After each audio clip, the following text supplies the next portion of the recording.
My name is Mike Livermore. We have a wonderful panel to discuss economics and environmental policy, a set of issues that is very close to the core of Policy Integrity's interests. Like I said, my name is Mike Livermore. I am currently on the faculty of the University of Virginia. I'm going to do very little speaking. I'm primarily just going to introduce our panelists here, which I will do in turn. You all have their bios and packets, so I'm not going to do an extended introduction, but we have four wonderful panelists. Megan Ceronsky, who's the Executive Director of the Center for Applied Environmental Law and Policy. Dick Morgenstern, who's a Senior Fellow at Resources for the Future. Vickie Patton, who is the General Counsel of the Environmental Defense Fund. And Jonathan Pershing, who's the Program Director for Environment at the Hewlett Foundation. And they will speak in that order. Just as a logistical reminder, we do have folks who will be circulating with cards for questions. We're going to follow that same format. So if you have questions for our panelists, please start filling out the forms now. We'll have about half an hour for Q&A. So we will start with Megan. Thanks very much.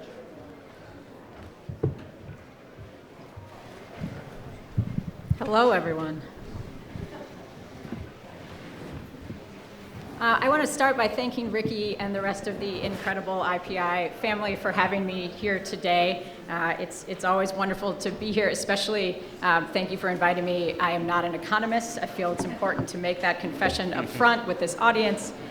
Even though I am not an economist, I am going to take the liberty of offering some thoughts on the very, very narrow topic of EPA, economics, and the environment. As a non-economist, I have to confess that I do not love economics as an art form or as an intellectual puzzle. I am interested in economics purely from the perspective of what can economics do to advance environmental protection.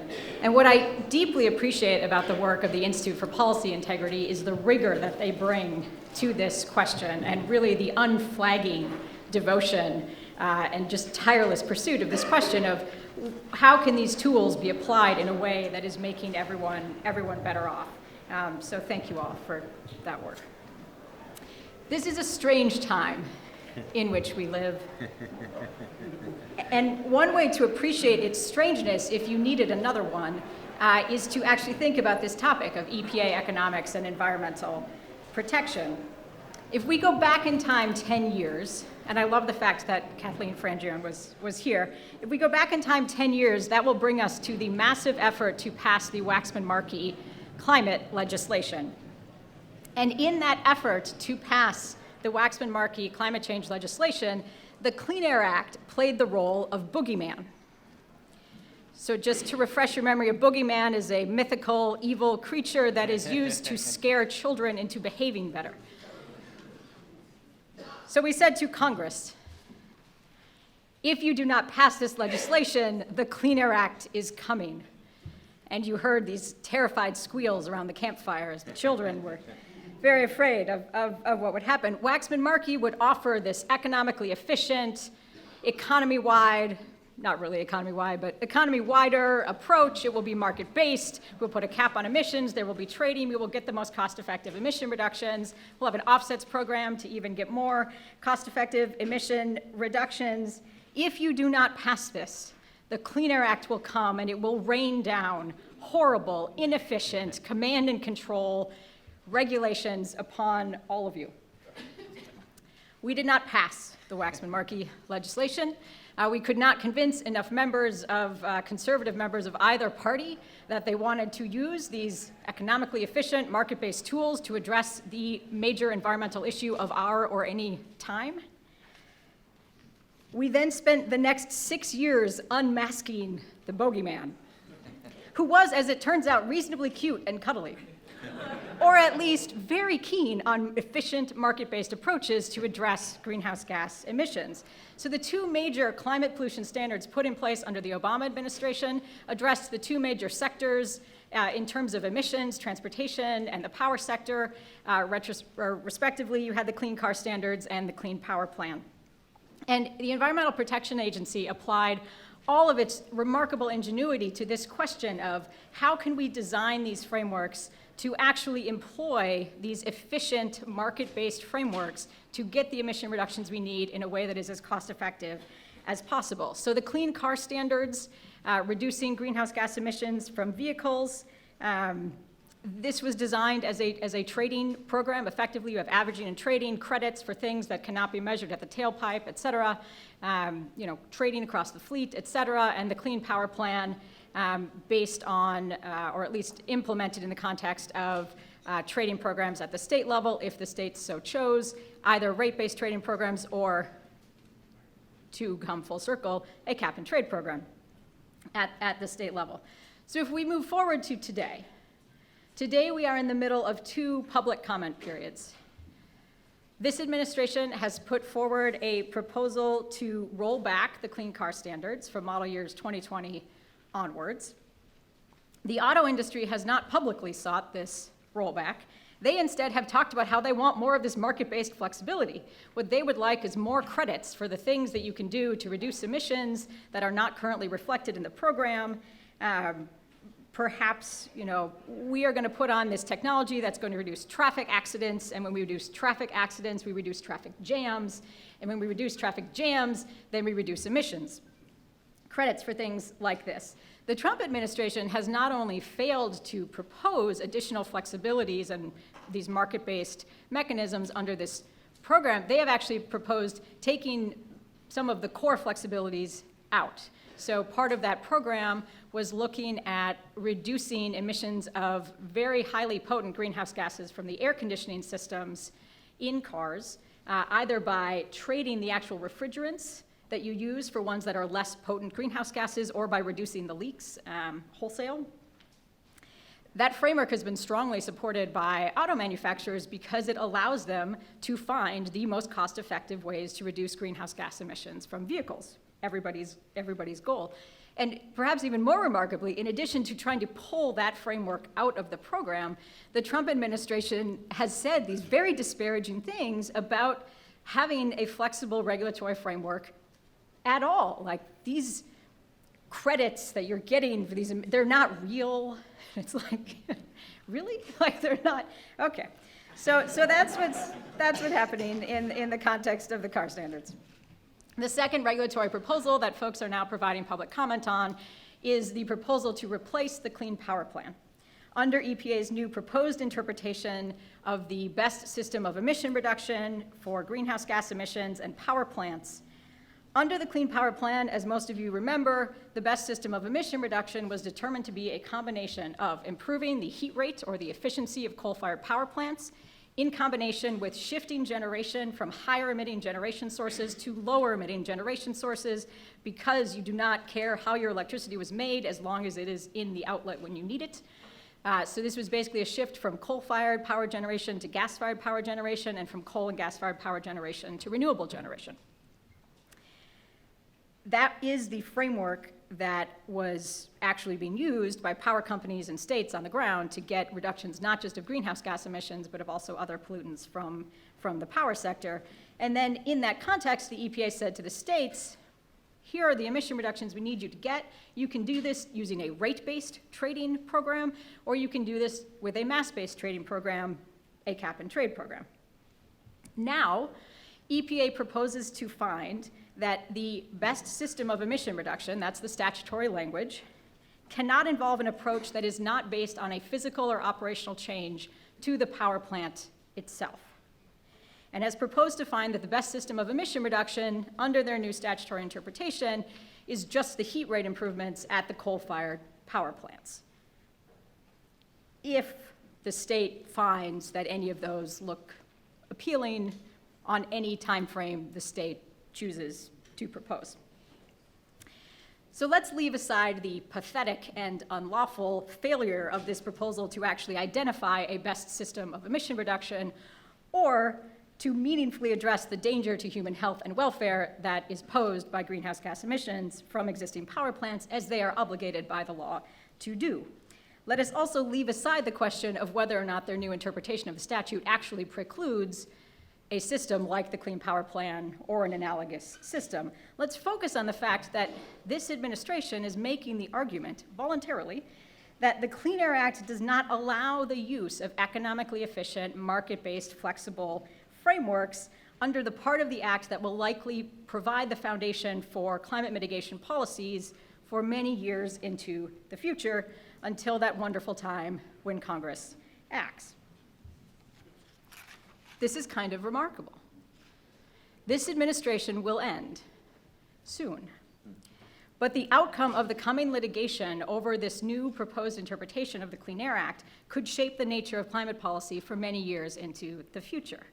Now, I would make what I think is a fairly unremarkable argument that this idea of how you can get emission reductions using averaging, using trading, using these flexible market-based approaches is the greatest gift that economics has given to environmental protection.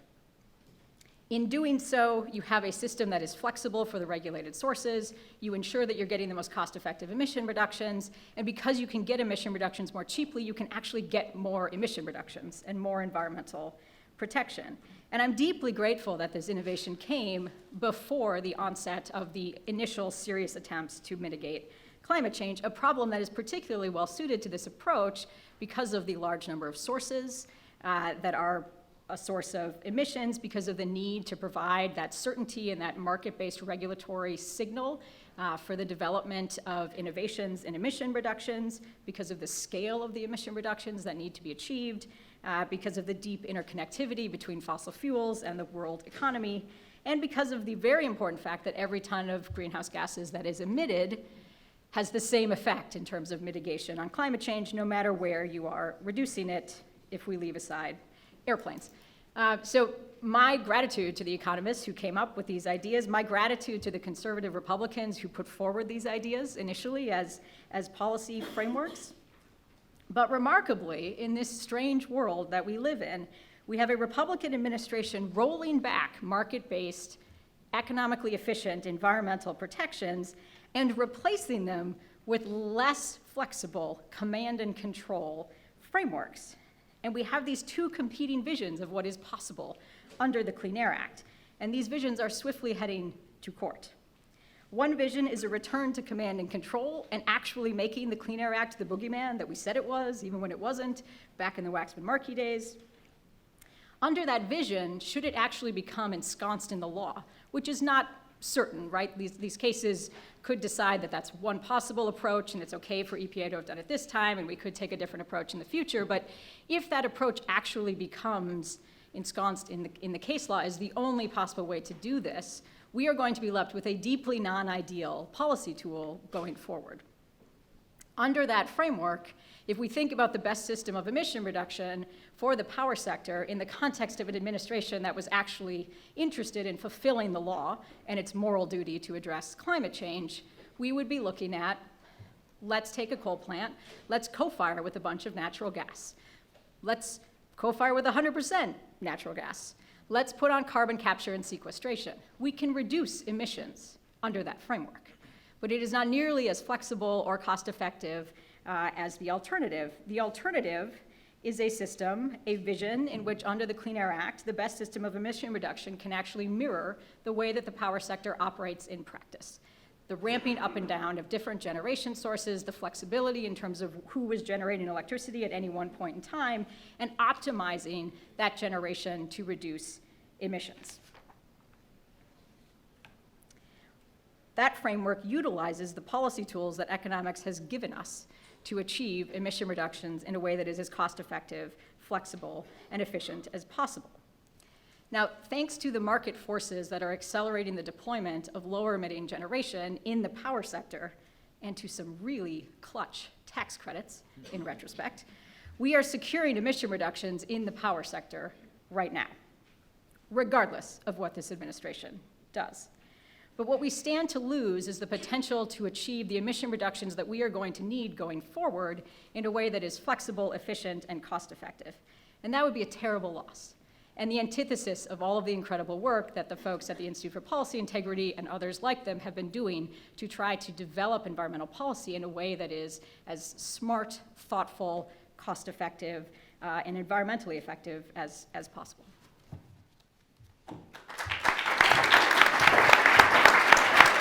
Dick Morgenstern. Yep. Yep, Dick Morgenstern at Resources for the Future. Thank you, Michael, and thank you, Ricky, for putting this wonderful event together. When I was putting together some notes for my remarks, I was thinking, gee, I need a title. What kind of title am I going to use? So I hastily wrote down Evolution and Challenges for Environmental Economics in Decision-Making. And then Michael said, well, you only have 10 minutes. So let's see how I can do here, okay? So it's widely believed that environmental economics, as we know it today, which includes economic incentives, that wonderful invention that Megan referred to, and also includes cost-benefit analysis, that it has its roots in the conservative Reagan administration, particularly the cost-benefit side, the Executive Order 12291. Well, the history buffs in the room will recognize that that's not really fully the story, okay? That during the Carter administration, there was actually a good deal of work on these very topics. There was not quite the mandate to carry them out, perhaps, that was occurred in the Clinton administration, in the Reagan administration. But they did a lot of work on economic incentives back in the Carter era. And they had the beginnings of the capacity at EPA. They had economists working on willingness to pay and measurements of benefits, although it had not been fully put into operation. So that's a long time ago. Now, what are the key trends over the past 40 years in this field that kind of jump out at you, okay? So I guess one of them is that the field of environmental economics has blossomed. It's gone from very, very, very small to a major cottage industry. Where I work, Resources for the Future, many people think that we had a near monopoly on the subject back 40 years ago. I'm not sure that's totally correct, but we were certainly a big part of the story. People like Alan Knesa was a major person in this field. And today, every serious university has one or more environmental economists on their staff, and there are many institutes and organizations, and the environmental community has now embraced environmental economics, and they have economists. So the field has blossomed, and it's now a huge activity. But that implies that there's been a lot of new data developed, techniques, analytic methods, and this applies to cost benefit, applies to economic incentives, applies to, frankly, other topics too that I'm not going to go into. Now, it's also true that the Reagan executive order, it actually did two things, as probably everybody here knows. It established requirements for cost-benefit analysis, but it also institutionalized a role for OMB. And that institutionalized role has, from its very beginning, been controversial. And the organization, OIRA, which we have Sally here is one of the former heads of OIRA, okay? OIRA has existed over every president since Reagan, and it has, it's a complex story as to what it's played out. I guess the points I would make is that its role has somewhat waxed and waned across administrations. I would say that it had many effects, okay, on regulation, but one of the probably unintended consequences is that the institutionalization of OMB probably slowed the adoption of benefit cost analysis by the environmental community. And it wasn't until Ricky and Michael wrote a fabulous book that we all love, okay, it was many years later, that kind of heralded the need for the environmental community to embrace benefit cost analysis. And as I said, they have now done so, and that's fabulous. But the OMB role, as it was constituted in the original order, I think is quite complex. Now, at EPA over the years, economists have worked diligently. I counted myself among that crowd many years ago, to increase net benefits, which means to look at individual rules and find ways of increasing overall benefits and reducing costs. And the contribution which they have made has been documented by many over time. Everybody thinks of the big winners like lead phase down in gasoline, but in fact there's many other winners out there too, where there have been major impacts on regulations that were driven by economics from within EPA that have increased net benefits, which is the metric that we hold in highest regard. Now, in the early Clinton years, those of you who, again, are history buffs, you remember that there was a very intense debate about the fate of this executive order. Should it continue to exist or should it be eviscerated? And there was very, extremely intense debate, and there were many strong feelings on the subject. I'm pleased to say that the 25th anniversary of that executive order was just celebrated. It's now newly named, of course, at that time, 12866. And 12866, as people like Cass and others have written, is a fairly small departure from 12291. There is a greater emphasis on equity, there's more transparency for OMB and a few other changes, but it's largely a legitimization of the need to do rigorous economic analysis by the federal government before rules are issued. And as I say, the 25th anniversary was, I understand it was a great party you had. Okay. So the last several decades have seen a lot more progress, okay? There's more technical sophistication of these studies. There's growing use of the information in decision-making, applied to water benefits, applied to air pollution for sure. Another great example, which Cass mentioned, is the social cost of carbon, okay? Now what's prominent in the structure is a vision that it has to have all parties. But you know what? Most parties in the world don't believe the market works in their favor.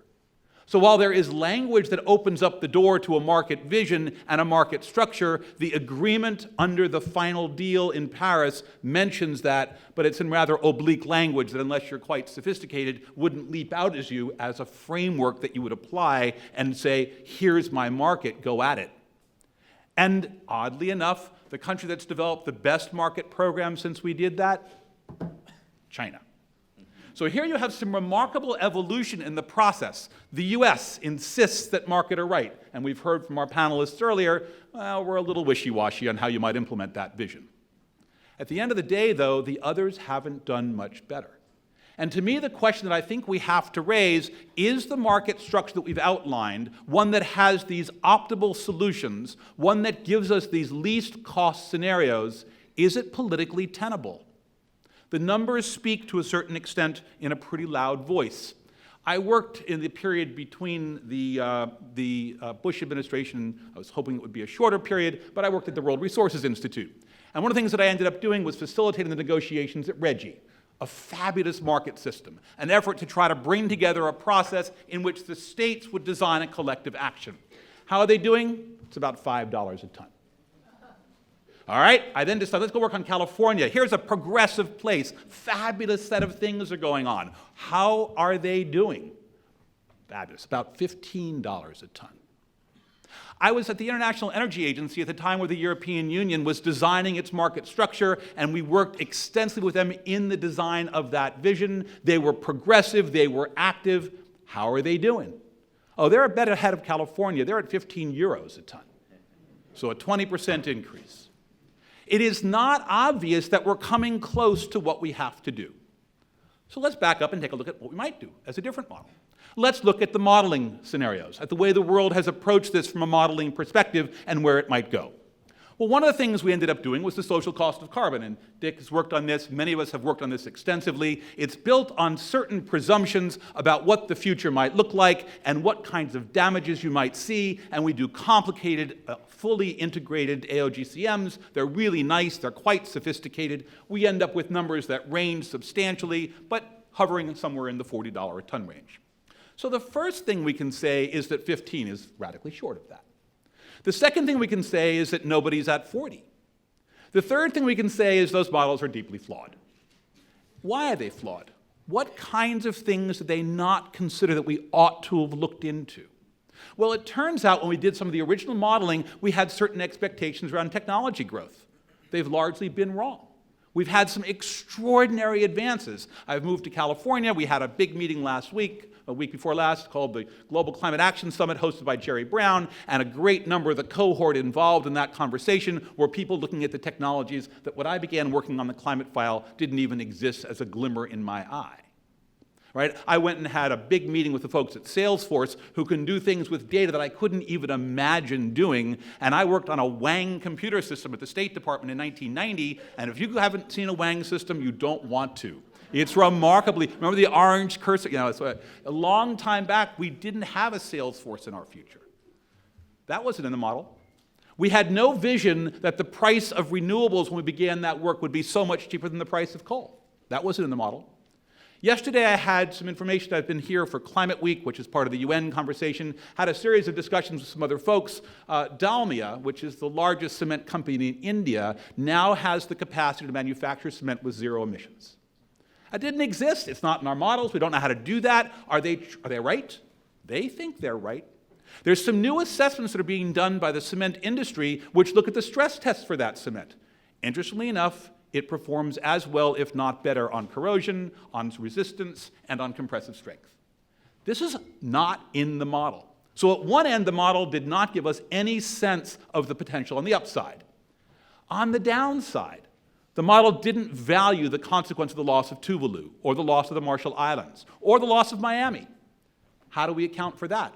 Well, that was somebody else's problem, and on average, don't worry, it's not a huge risk. We didn't take it into account. None of these are fatal flaws. Had we applied a $40 a ton model and imposed it, and our price has gone there, I'm actually quite convinced we would have solved a great number of these problems, but they didn't fix the politics.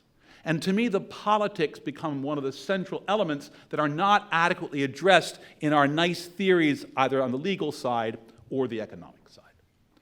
So I want to come back to one last piece on the economics and where it might take us. Because a different dimension right now is not around the long-run vision of a future world, of a 2050 scenario, which gets me down to zero carbon, which is, by the way, what I have to do. And a report that'll come out in, give or take, some about 3 weeks in early October from the IPCC will essentially say, actually, guys, you should not be at 2 degrees, you should be at 1.5 degrees. So the number that we're going to end up with on $40 a ton is radically understating the actual cost in the near term of the transition. But we need to also start to think about some of the other pieces on finance. And that brings me to the last point that I want to make. A lot of finance is not predicated on perfection. It's actually predicated on the imperfections in the market that enable you to make certain investments that are profitable because you're doing better than the herd that you follow. We did an exercise to think about this and put some real money into it. So I now work at the Hewlett Foundation. And the Hewlett Foundation has decided that one of the things we need to do is raise substantial capital to move into this marketplace. We need about $1 trillion a year is the best insight that we can currently glean. And whether it's 1.2 or it's 0.8 or even if it's 2, $1 trillion a year is starting to be real money, right? They add up. At the end of the day, the question is, how do you do that? The collective asset of all of fossil fuels, $7 trillion. The collective asset of all renewable energy, about $300 billion. Mismatch. I have to figure out how to get the investment to go the other way and scale it up at that kind of an extent. What are governments putting in? We collectively committed to $100 billion a year. I need $1 trillion a year. I'm off by at least that factor, if not more. So how do I think about that? The risk in the assessment currently says I oughtn't to do that. It's not a good investment to invest in these things. I will lose my money. The risk is too high for currency exchange. The risk is too high for technology. The risk is too high because we don't have the right kind of policy environment. The risk is too high because I can't repatriate my capital. All of those kinds of risks basically say that I can't really invest in India, which is where emissions are going up, or Indonesia, which is where emissions are going up. I can invest in the United States, but you know what? Even in this administration, emissions are essentially flat. I have to play this as a global question and move out in a different way. So we're trying to de-risk some of those investments. And we're doing it not because we bet on the model, but because we bet that we bet on the last 30 years. We bet that the history of technology is likely to be reprised, even if the models don't fully capture it. We bet that countries are likely to take action, even if it's not optimized. We bet that in some ways, if you go down the wrong road, we can't sustain or afford that, and therefore we should find other scenarios.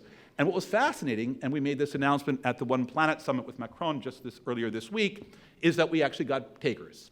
So the Hewlett Foundation, joined by the Grantham Foundation and IKEA, put up some money, and we have commitments from the development agencies in France and some Germany, and we've got BlackRock buying in with us to create a new fund.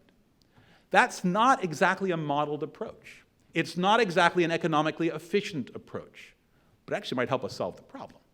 And from my narrow little window as a US negotiator, as looking at this from some historical perspective, I'm willing to take that last. I like the optimized scenario. I use it in my thinking. I use it as an input to help me understand where the world might go and what I have to avoid. But then I try to look at the practical solutions of what I can do. And to me, that's a pretty wide open field. And boy, we'd love some input on that. Thanks.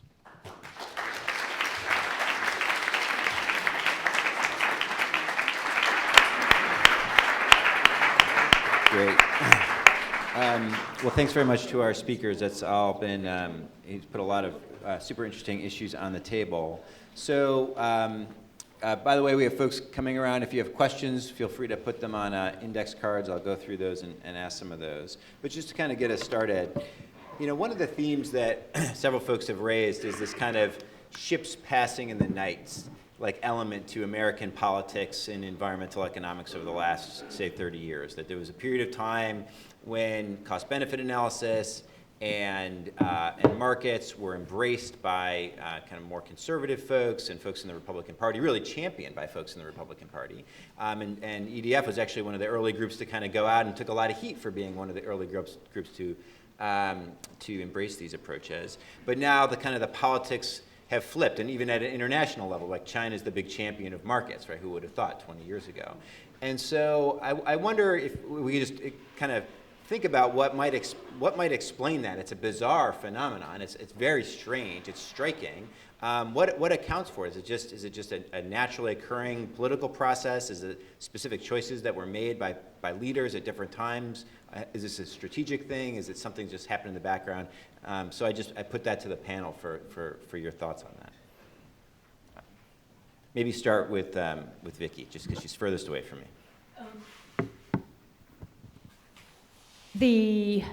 I think, pendulum swing and some of the dichotomies that you described are in large part really, I think, part of the policymaking process in that there have been kind of these repeated efforts to try to forge common ground on some really important sort of major transformative policy, and a thinking that if you could design public policy in a way that was more efficient and achieved important public health and environmental protections, that would be a way to sort of to break through the logjam and to secure these outcomes. And then I think we find ourselves in a context at times where the obstructionists are so entrenched and have so much political power that they can prevent sort of even kind of the most rational policy. So those of us who think about the world in terms of, you know, looking for that kind of rational policy design that's going to bring people together and provide these important public health and environmental protections, find this world very sort of confounding and frustrating. But fundamentally, I think it's because there are instances in American life when, you know, the polluters are just driving the politics and thwarting sort of any kind of meaningful progress. And so what we find is that, like right now in America, lawsuits are proliferating over climate. Why are lawsuits proliferating over climate? Because it's a serious problem that affects people's lives, right? It has huge consequences. And so in a world where there's not a rational, thoughtful, meaningful national policy, community groups, concerned environmental groups, people who are impacted by the clear and present danger of climate change are going to look for, you know, ways to try to effectuate protections and get action. I think it's in part just a reflection of the politics. Okay, I'm gonna interpret your question, Michael, as a little bit, if I could, and say what you're really talking about is why did the idea of market-based mechanisms take so long to catch on? Is that part of, that's I think a major. Yeah, I mean, and well, at the same time, some have abandoned the idea, but it is an interesting. It's kind of like the first half of the question. Okay, so I came across a quote which I was going to use in my remarks and I didn't, but now I've got an opportunity. I've got it right here. Tom Schelling, the late Tom Schelling. Okay, Nobel Prize winner. He wrote, "Policy judgments are easier to come by the further we are from our goals. If there are only two directions, we know which way is forward, and there are limits to how fast we can go, no fine discrimination is needed. We can worry about how much is enough when we get close, if we ever do." And essentially, the environmental field, I mean, let's face it, started 50 years ago, if you want to think of it in terms of federal law, and we didn't know anything. I mean, we were starting from scratch. It was an outcry, a public outcry that there's a problem here. And so you don't need economists to do that. You really need somebody who just knows how to move forward. That's all you got to do. Move forward in a somewhat practical way. I mean, and that's what I think the first decade or more of environmental protection was. And then over time, I think a lot of people realized, well, gee, I'm not quite on board with this. And or maybe there was some overreach occasionally. And so the idea of introducing some technique of looking for cheaper, better ways of getting the job done and looking for more effective ways of making these decisions, quite apart from the technique that was used to get there, just became obvious. And you know, fortunately, some economists who were writing at the turn of the century had written some theoretical work, the turn of the last century, that is, had written theoretical work that was available to be adapted and expanded, and many people in this room have played a key role in that. So I think that's a good news story, but that's my 30 seconds here. I just want to add one thing to what I commented on earlier, which is that I'm not entirely persuaded that people are making irrational decisions here. We kind of accuse them of being blinded and not paying attention, and that the greater good should actually hold. But I was persuaded, and I think Cass is right in many of the ways he thinks about it in terms of what information does and where you take it. But if I look at the average, I can still drown in a 3-inch stream if there's that deep pool. And if I'm the person whose plant is closing and whose coal factory is being shut down, and it paid a union wage, and the job that I can get is at McDonald's, which pays 1/4 as much with no benefits, I'm actually okay with that coal plant. And I'm okay with thinking about that. And you know, you can tell me to move to California because it's sunny and bright, but I don't have a community that lives there that when I don't find a job will get me food, and will have a church community to which I belong, and will have a process and a place that I've lived in and my family's been in for 5 generations. That model is not being taken into consideration in our economic thinking, and to me is a fundamental issue. That's why it's so persuasive when folks who do have their ox being gored, who do have money, and who apply that money, find an active listenership. I got my own. So those were all, I think, extraordinarily insightful reactions. I will just add a couple of very small points. I mean, one is that things haven't shifted as much as we are presenting them to have shifted, in that there is still deep unease amongst much of the left about market-based policy mechanisms, and that doesn't appear to be going away anytime soon. Two, I gave this very simplistic, sort of for the sake of humor, framework earlier about how we couldn't get the conservatives in the two parties to elect this super economically efficient market-based solution. Well, of course, the answer is, to that problem is not that they don't like economically efficient market-based frameworks. They were not convinced that they wanted to take a vote on climate change that was going to carry costs in the near term. And we still have a political system, it's called a democracy, where people get elected in the very short term when those costs are short term.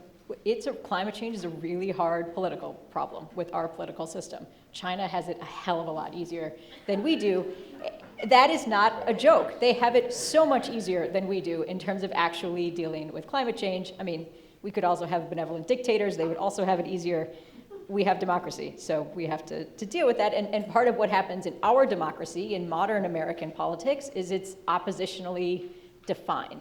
So once cap and trade and climate change became defined as a Democratic Party priority, it automatically became defined as something that the Republican Party was going to deeply oppose. And I don't know how to fix that. That is the nature of our presidential sort of head of the party system that we have right now. And so I think that answers a lot of it way down. And then just to return to, I think, the really provocative thoughts that Jonathan was throwing out there, that we live in a world where we have to not be focused on the perfect and the ideal policy, but how do we optimize the suboptimal situation that we find ourselves in, which is what the Obama administration was doing for 8 years, trying to make existing authorities work.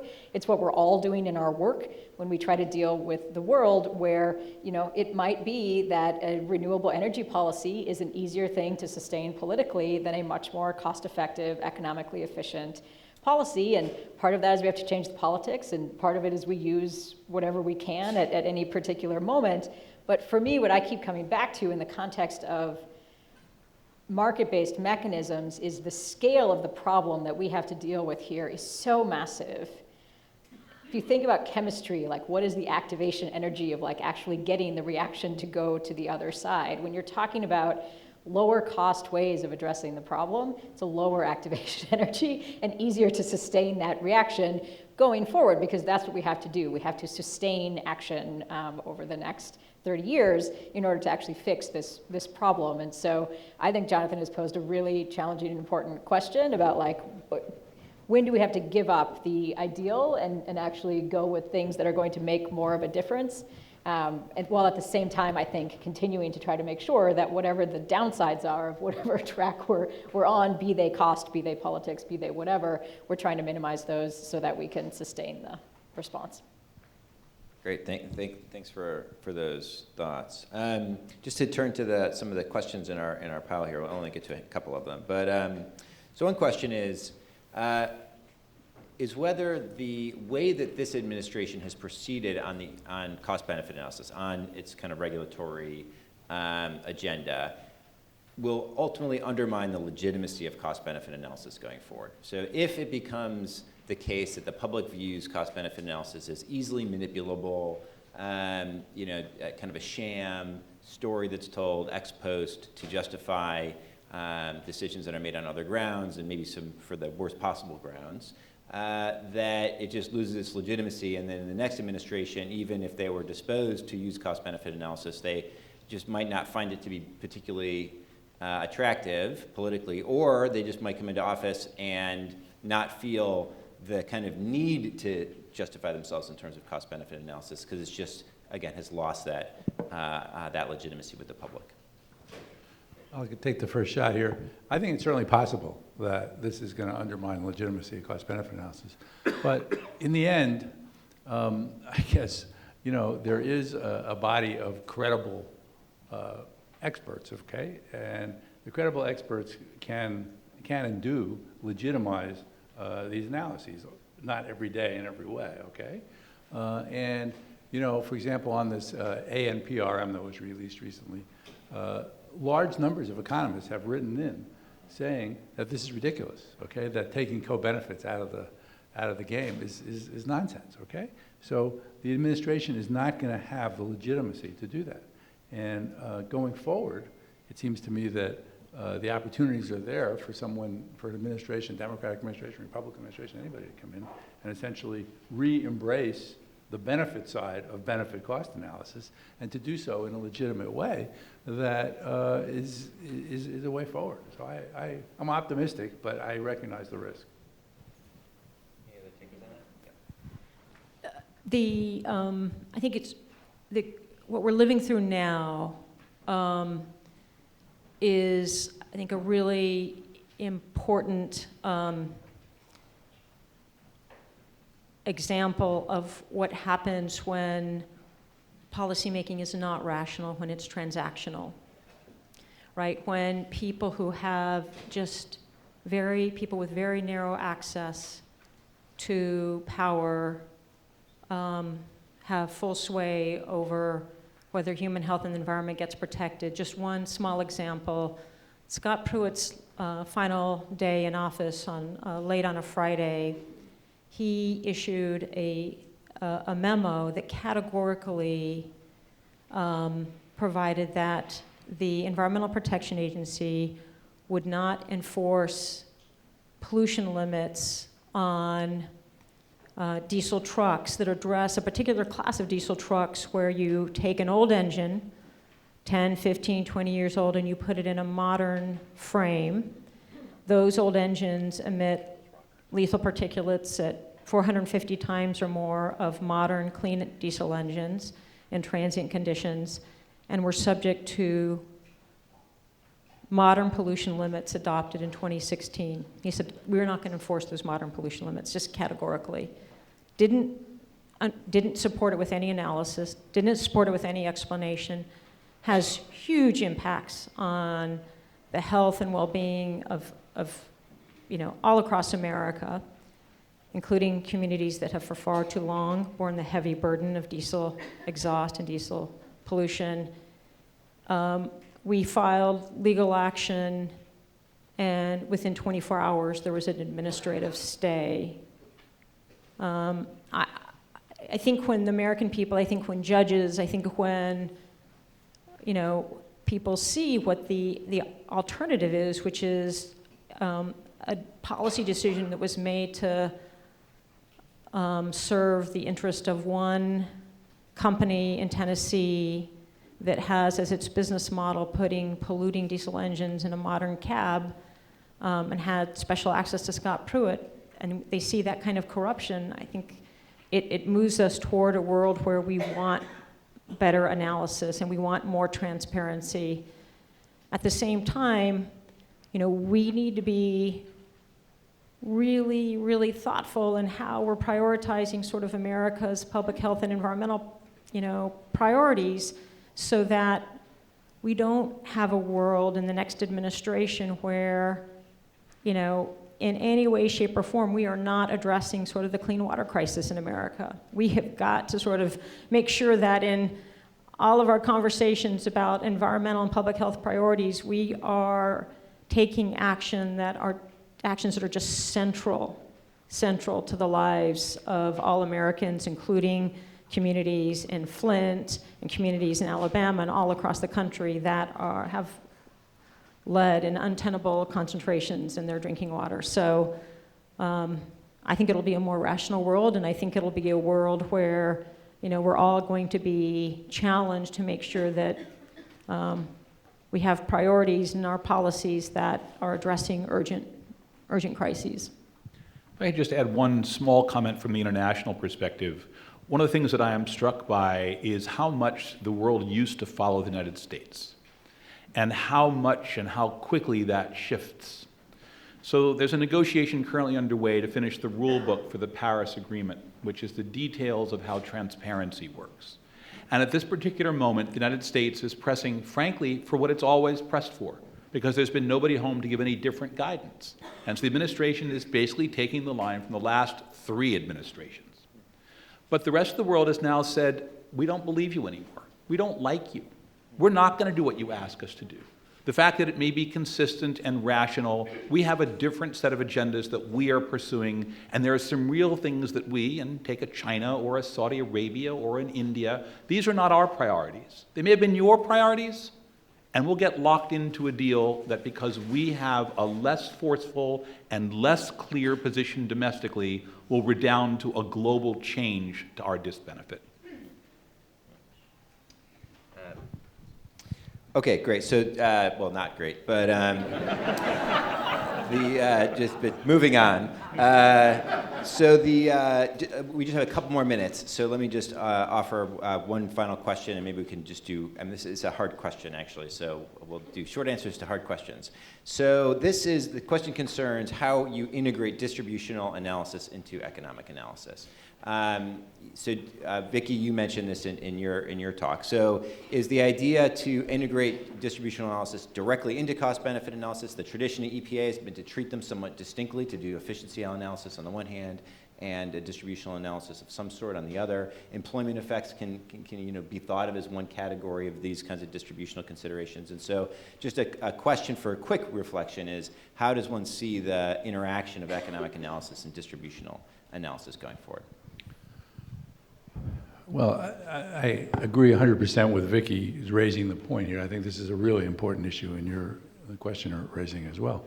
So it's a challenge for economics, okay? Because there is no simple answer that can arrive. Economics is organized principally around efficiency, but distribution is something that we're quite capable of calculating, and we have models that do it, some better than others.